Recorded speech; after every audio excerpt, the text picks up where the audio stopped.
Olá, meus amigos, sejam todos muito bem-vindos ao canal Politizando. Eu sou o William Jacob e o ministro Moraes detonou bolsonaristas em entrevista à Folha. Ele rebateu as acusações que estão recaindo sobre ele, mas você tinha que ter soltado os presos do 8 de janeiro, também a acusação do evento que ele participou lá e que o pessoal o ovacionou. Vai falar sobre tudo isso, então vou trazer a reação de Moraes, insisto, detonando bolsonaristas, e falarei também de como é que está a situação em São Paulo. Inclusive, quando eu parei para gravar esse vídeo pouco antes, saiu pesquisa que vai mostrar o Boulos perdendo para o atual prefeito no segundo turno. Então o Boulos lidera no primeiro, mas perde no segundo. Eu vou trazer esses números aqui e algumas movimentações do Bolsonaro por lá, a situação entre Bolsonaro, Valdemar da Costa Neto, Salles, Ricardo Nunes, enfim. Tá muito complicada, mas antes quero pedir a sua ajuda. Chegou no canal, viu que não está inscrito, se puder se inscreva, ativa o sininho das notificações, deixa like se gostar do vídeo. Não gostou? Manda o dislike, faz parte, comenta, compartilha, espalha. Vamos trazer mais pessoas para cá, porque aqui nós lutamos por um Brasil melhor. Pessoal, então o ministro Moraes deu uma entrevista bem completa à Folha de São Paulo. Eu vou deixar o link para quem quiser acompanhar. E eu vou trazer alguns pontos principais aqui na nossa avaliação. E o que ele falou que eu considero mais importante e relevante. A pergunta da Folha. Temos visto uma ofensiva de parentes e advogados de presos e réus do 8 de janeiro contra o senhor e o STF. Queixam-se de penas elevadas, denunciam abusos, concentração de poder. Há casos de réus com pedido de liberdade provisória deferido pela PGR, mas que continuavam presos, como o do homem que morreu na Papuda e virou uma espécie de mártir desses grupos. Em outros, houve erros, o senhor acabou voltando atrás. Como tem recebido essas críticas? Veja só a resposta dele. Eu recebo críticas com toda tranquilidade. As construtivas serão analisadas. As destrutivas serão ignoradas. Lamentavelmente, hoje, pelas redes sociais, nós temos 99,99% de críticas destrutivas, agressões pessoais, ameaças. E aqui eu faço uma pausa para dizer que eu concordo com ele. Infelizmente, a rede social vira um ambiente muito tóxico, em que poucas pessoas que fazem uma crítica ao Moraes têm o compromisso de fato de falar, vamos fazer uma crítica construtiva, será que não está passando do ponto aqui e ali? Será que não errou aqui e ali? Então a construtiva faz parte para o Moraes e para todo mundo, mas nas redes sociais, boa parte das pessoas inflamadas por bolsonaristas radicais, a gente vê que realmente não está um ambiente bacana nesse quesito aqui. Continua o Moraes, e as pessoas têm que entender que quem morreu, que quem cometeu um crime, melhor dizendo, não é porque é de classe média que não vai ser processado, condenado ou preso. Essas pessoas que hoje criticam o sistema penitenciário, isso aqui é interessante, e tem razão em criticar, disse ele, o sistema penitenciário precisa evoluir, falou bem aqui, essas pessoas nunca se preocuparam com os 700 mil presos brasileiros. Isso aqui está colocando o dedo na feridinha lá e detonando, porque sim, agora a gente vê o Malafaia, Nicolas Ferreira, todos posando, mas os presos estão passando por dificuldades, estão sendo maltratados, estão num ambiente que não é legal, não tem atendimento médico. Puxa, teve que acontecer o 8 de janeiro para... Nossa, agora a gente tem que preocupar com os presos, com os criminosos, porque antes era o quê? Mas se tá lá, coisa... porque boa coisa não fez, se tá lá é porque merece, quer tratamento digno, fica em casa, não comete crime. Agora que os deles estão presos, aí viraram defensores dos direitos humanos, E que bom que passaram a ser defensores disso. E continuou Moraes dizendo, enquanto não havia gente ligada a essas pessoas, principalmente uma classe média do interior dos vários estados, eles tinham bordões, eu diria, fascistas, em relação àqueles que cometiam crimes. Nunca defenderam o que elas têm agora no Supremo, devido ao processo legal, direito a advogado, um julgamento por 11 ministros. Não sou eu que julgo sozinho. Todas as minhas decisões são levadas a referendo do STF. Uma condenação só existe se houver maioria no STF. Esses que foram condenados por ampla maioria. E diz aqui que as penas são elevadas, porque os crimes foram gravíssimos. Não foi um único crime, são 5 crimes. Quando você soma a pena desses 5, obviamente é elevada. As penas poderiam chegar a mais de 40, quase 50 anos, se fossem as penas máximas. As maiores até agora foram 17, só que, e isso é muito importante salientar, vejam só, por uma previsão da legislação brasileira, as pessoas só vão poder, nesses casos, ficar presas em regime fechado 1/6 da pena, ou seja, não chega a 3 anos, 2 anos e 8 meses. Vários já estão presos há quase 1 ano. Então, em que pese toda essa gravidade da prática de um crime que tentou abolir a democracia, que tentou abolir os poderes, queria um golpe militar com a volta do AI-5, com a volta de tortura, com a volta de se caçar politicamente adversários, essas pessoas ficarão presas mais 1 ano e meio, 1 ano e 4 meses, onde poderão progredir. Ou seja, o Supremo aplica a legislação que o Congresso aprovou.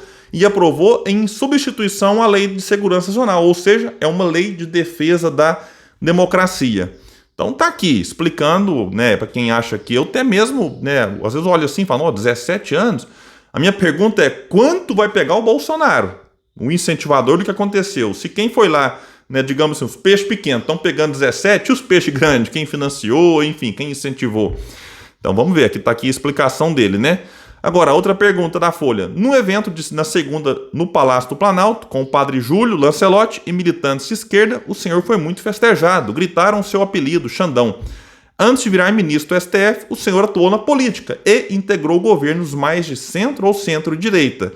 Ele fez parte do governo Alckmin lá em São Paulo, que na época era chamado de fascista pelos que hoje chamam Alckmin de defensor da democracia, não sei mais o que. Eu acho que era um exagero chamar o Alckmin de fascista antes, como também acho um exagero, né, essa bajulação que muitos estão em torno dele. Então, né, a gente tem que ser muito coerente aqui. Mas o Alckmin nunca foi de esquerda.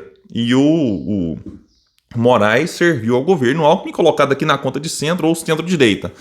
E perguntou então ao Moraes à Folha: o bolsonarismo levou o senhor mais para a esquerda? A resposta dele: na verdade, quem me identificava aqui e me identificava ali são vocês na imprensa. A minha conduta foi a mesma. O padre Júlio Lancelotti, por exemplo, eu tenho um trabalho conjunto com ele, eu nem sabia disso aqui, isso que é interessante, hein? Desde 2004, quando assumi a presidência da então FEBEM. Ele me auxiliou a acabar com os grandes complexos da FEBEM e criar a Fundação Casa. Desde lá já vem essa, digamos, proximidade.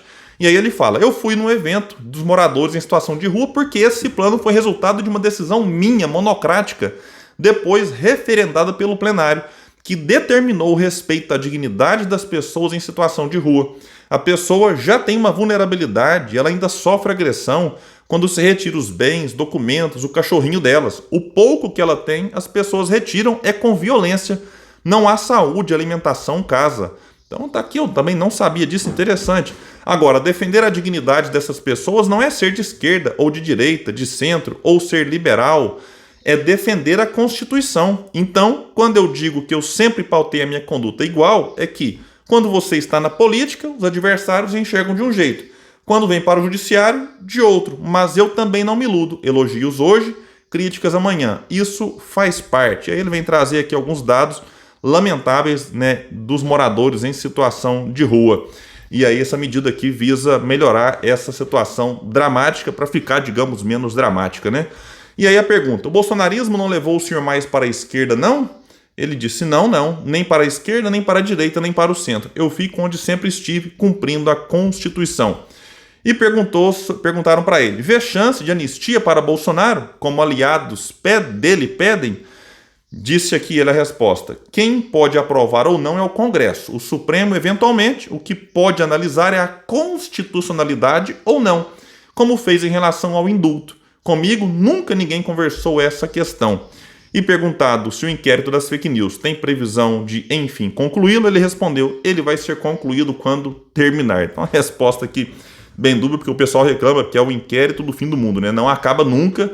E ele vai incluindo tudo que tem alguma mínima relação nesse inquérito, e aí é alvo de críticas, né, por conta disso, desse inquérito que acabou dando a ele o que há muitos apontam como superpoderes. E aí, né, a resposta dele certamente não vai agradar parte aí de quem o critica. Então tá aqui uma entrevista interessante, com alguns pontos, né, elucidativos, eu considero assim, e não sei o que vocês acham. Deixa aqui, a opinião é sempre muito importante.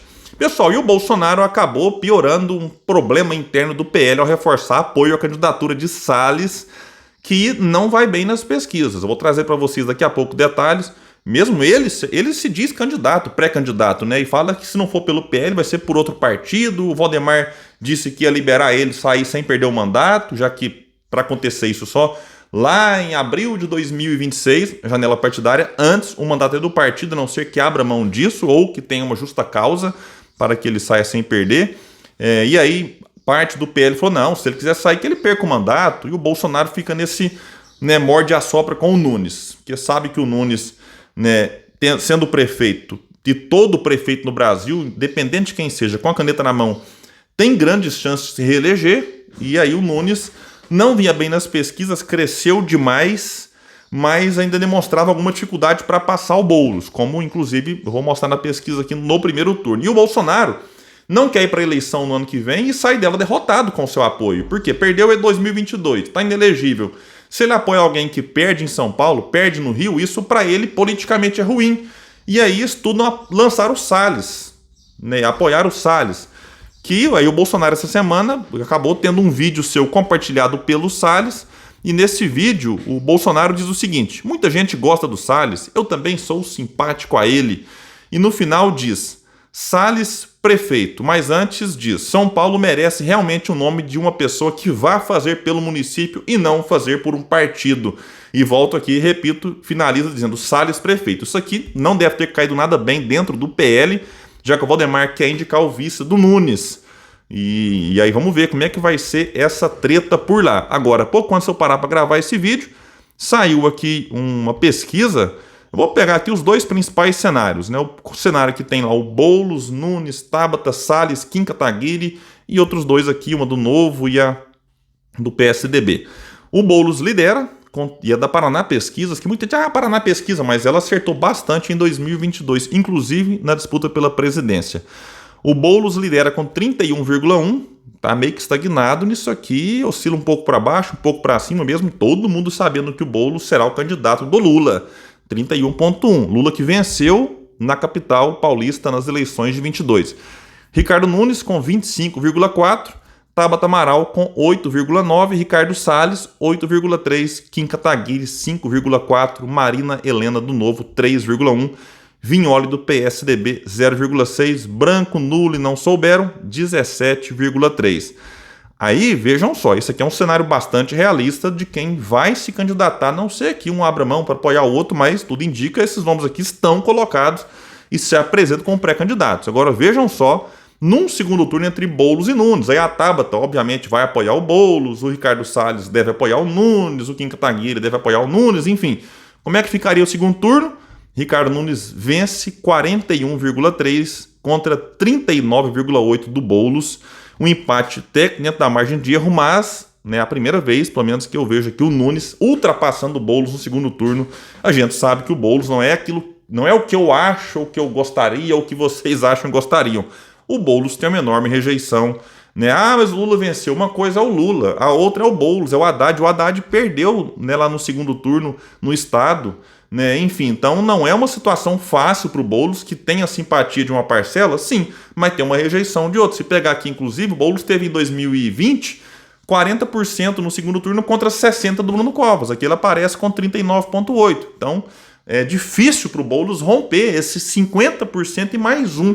E aí vamos ver como é que vai ficar essa costura por lá, quem que vai ser o vice do Boulos. Aí pode ser que com a indicação do vice o Boulos consiga, né, agradar alguns setores que hoje, né, olham para o Boulos com alguma rejeição. Então é isso, pessoal. Deixa aqui a opinião de vocês. Como eu digo, ela é sempre muito importante. Quem puder, espalhe o vídeo. Vamos trazer mais pessoas para esse espaço, porque aqui nós lutamos por um Brasil melhor. Valeu, gente. Até mais.